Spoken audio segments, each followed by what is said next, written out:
So we are here actually this afternoon focusing predominantly on laparoscopic colorectal surgery and predominantly, I suppose, on the teaching, training and delivering laparoscopic colorectal, specifically laparoscopic rectal cancer. So I'm going to hand you over to Bill, who's going to tell us a little bit about where the open laparoscopic, robotic and transanal TME have been, and perhaps we'll ask these guys as to where they think it's going to go.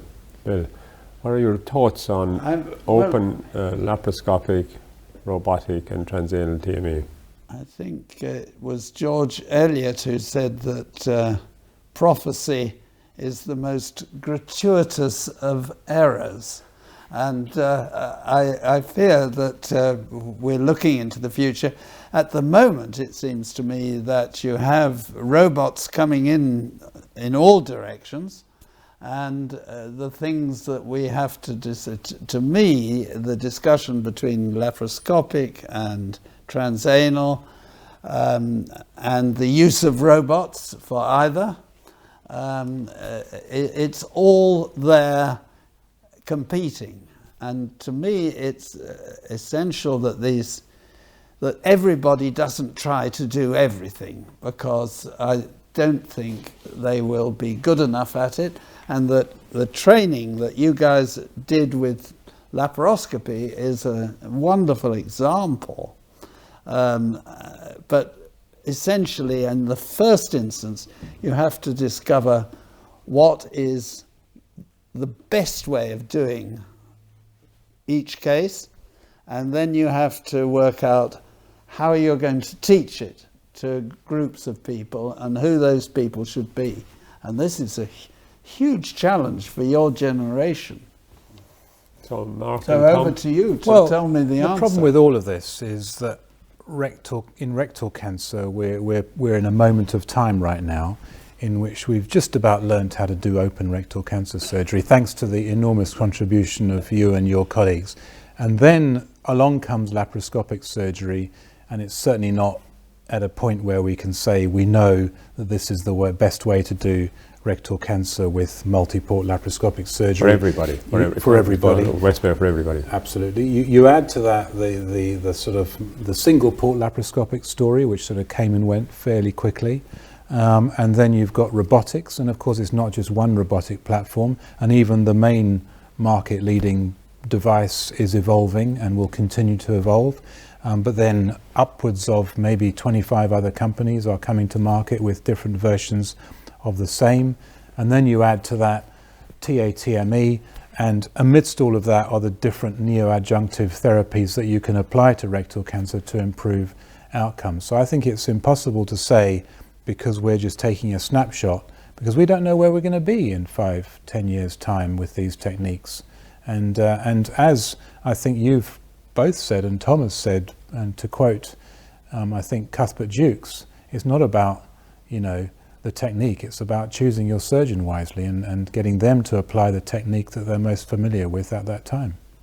But it's really, I think, important also to focus on the quality of the specimen and the end game, isn't it? The oncology and the function and we've mentioned already that decisions are more important than incisions, and I think that rectal cancer is going to become a specialisation, and the idea that every colorectal surgeon is doing rectal cancer, I'm sort of inherently against subspecialisation into those things, but I think it's inevitable, because I think that if you are a patient, you want to go somewhere where the people you're seeing know enough about all the options. And I think to know about all the things you need to know about in rectal cancer, you need to almost be doing that as your main job, and only that, because it is a really complex area with really complex decision making, better imaging, all these options Mark talked about, chemotherapy, chemoradiotherapy,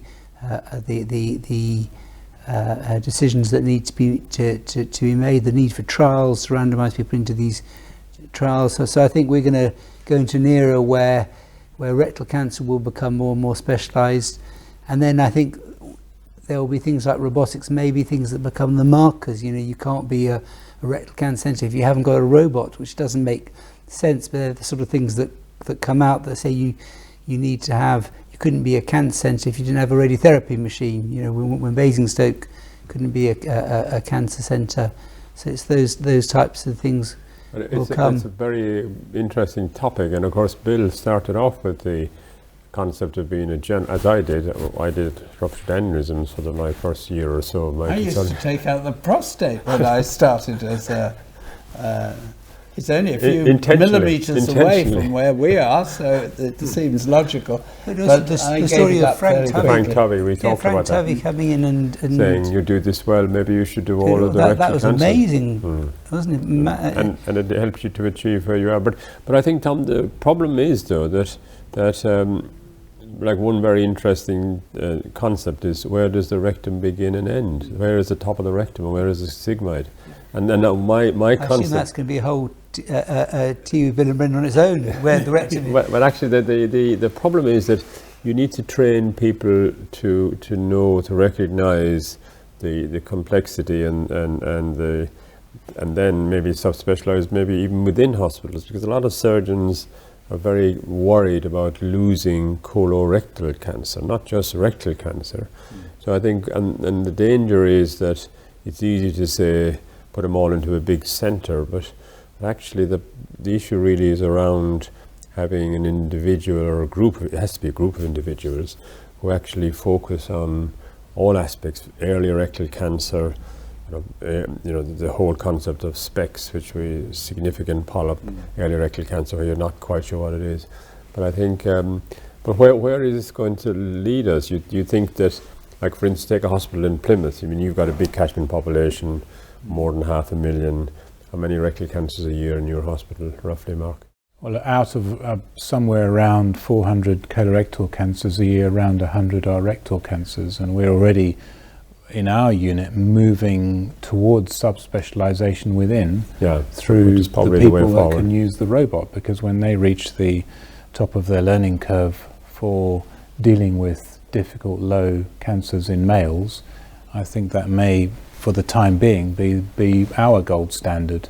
Not everyone's gold standard, and of course we're probably going to need the next version of this robot or another company's robot to get the sufficient volume so all the different cancer specialties can be doing this kind of surgery. And of course it's still possible to do some cases very well laparoscopically, at the moment much cheaper, and at the moment much more efficiently in most places. So I think it's a case selection, isn't it? There's a huge, if you have 100 rectal cancers, you give half of them, say, chemoradiotherapy, whether you do or not, but let's just use that as a figure. Then 20% of those will have a complete response, 10-20%, and you may never have to operate them. So all these concepts come in. But so the number of cases per surgeon, if you take away 10 or 20 out of you're suddenly down to 80, and you probably have 8 or 10 colorectal surgeons. We have 10 colorectal surgeons, but we are more and more doing 2 consultant operating, which is a great lesson I took away from Basingstoke, where you not only feel the benefit, but the enjoyment of working with a consultant colleague. And there were times when both of you were disagreeing over how I was doing a TME at the same time, which was a great instruction, great education for me. We had an interesting comment from a surgeon today who said that he'd brought the first laparoscopic stack to Addenbrooke's, and now he says there's 120 stacks in Addenbrooke's. And the same will happen, I think, with robots. It's the technology which will allow things to be standardized, to be measured, to be recorded, to have safety features, and I think it's just emerging technology. But I think it's minimal access rather than minimally invasive.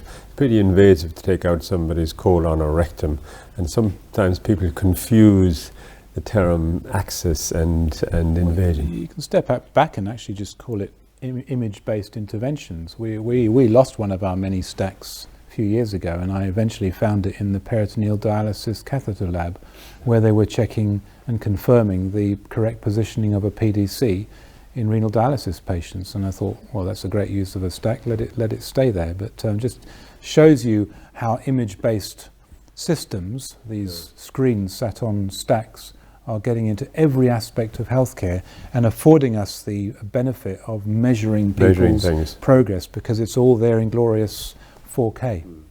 But I think I know Bill said we shouldn't look into the future, but we always look into the future. I didn't say you shouldn't. I just said you can make mistakes. But actually, I have been saying, and Tom will probably agree that you know, the concept of robotics is developing technology, and it's merging with it's as you said, it's merging with laparoscopic. And you know, we just have to look at the mobile phone. I mean, if we were ulcer surgeons having this conversation, we'd have been very wrong, wouldn't we? Absolutely. Peptic ulcer surgeons, yeah. Well, look into the future though. I mean, if we think we've got robots now, they're becoming even more precise as time goes by. We've got artificial intelligence that will increasingly guide the precision and direction of robotic surgery.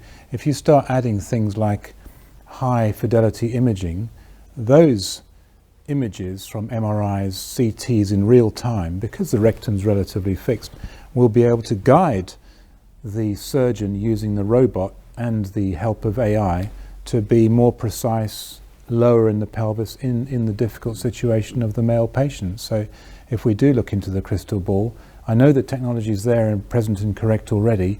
I think within a decade or two, surgeons will be using, say, image overlay and image guided surgery to help them in those difficult situations and know which plane they should be in. I think we could have a cutting instrument which, once you had got into the innermost dissectable plane, could actually follow it completely safely and do a perfect TME with just a pilot, if you like, watching the video and occasionally guiding it because it was in danger of going off into an outer plane or burrowing in. And I have a feeling that I'd like to live long enough to see the perfect TME where I could sit with a cup of coffee with the host surgeon. Do you think you'll live long enough to see cars that drive themselves? Well, you have already got no, those. I mean, not. I know we've got them, but in terms of that's what's I happening. don't like those. They only go at 37 miles an hour. You've never driven that slowly before in your life. You will have a car that... Mark would hate that. He loves his You'd love car. it, Bill, because when your talk's not quite finished, on the way there, you could be doing your talk and the car could... Well, that's true. Yeah, that's true. But I do think that the technology, and what's the other good thing, of course, is that it is very good for young people. Love this technology. If we want to get more surgeons, young surgeons, even maybe at medical school level, as you said, or encourage people to do medicine, we need to use technology. If you think of the concept of how cars are learnt to drive, it's because they've recorded millions and millions of journeys and analysed it. And if you think of the brilliant robotic surgeons like Mark Gudge and Amjad, when you watch them do a TME, they do it very beautifully. The problem is they do it too slowly at the moment. So even Amjad or Mark doing a difficult male rectal cancer will take 4 or 5 hours. Now, if the machine then could just do that in half an hour, very quickly, because it learnt to be Mark and Amjad, but then it could be speed up. That'll be a very big change for us. And make the cost of outlay for these expensive devices justifiable if you're suddenly doing 4 rectal cancers a day when you could only previously do 1 or 2. But I think, though, Bill, you still need the surgeon with the anatomical and surgical skills and the knowledge in selection, in dealing with disasters, which is why the cars are set at 37 miles an hour and then you have to take over. So I think, I still am a believer that the surgeon should control the surgical interventions. Of course you have people involved in the technology, but if you only go back 20 years, we were operating with cathode ray tubes. Very shortly we'll have 8K fidelity high-res screens to look at, and the difference is so remarkable that I would challenge you and say that in another 20 years cars will not be driving at 37 miles an hour. If you want them to go faster, they will be able to go at 100 miles an hour safely down the fast lane of a motorway whilst you read the Times. And the same will apply to AI with image overlay and robotics. where surgeons will effectively read the Times while the robot goes in the corner. Well, that's my dream for the TME. You'll have one eye on the screen to make sure that all is and going well. there won't be any harm to the inferior hypogastric plexus None or whatsoever. any of But the concern at the moment, and I think is a real concern going forward for a number of years, is affordable technology. I mean, the technology is there, but actually the vast majority of the world cannot afford simple technology, not to mind where we go with complex technology, and that's a real challenge. And I think, you know, I'm still a firm believer that people with knowledge and skill can do a lot of very good work, and technology is there to help those skills. And of course we will advance technology dramatically. I think we've such dramatic advances. The first text message is 1995. The first GPS satellite navigation was 1995. That's not that long. We take it for granted now, but it was 1995. But by the same argument, I think these technologies, robotics, will become affordable within the next decade, because we know these devices are available and the cost is coming down. You won't be able to afford not to have them. Yeah, well, I think it's like a smartphone, isn't it? We've come so far with mobile phone technology. I mean, virtually no appendixes are taken out open nowadays. Yeah, and most people with abdominal pain in our society, but that doesn't apply to much of the world. So it's the affordable technology is the real message. So I think it's very fascinating. So I think we could, as you said, we could talk forever about artificial intelligence and robotics, but I think, as Bill said, the principles of teaching, training, and sort of reflection and analysis is really important. So thank you very much.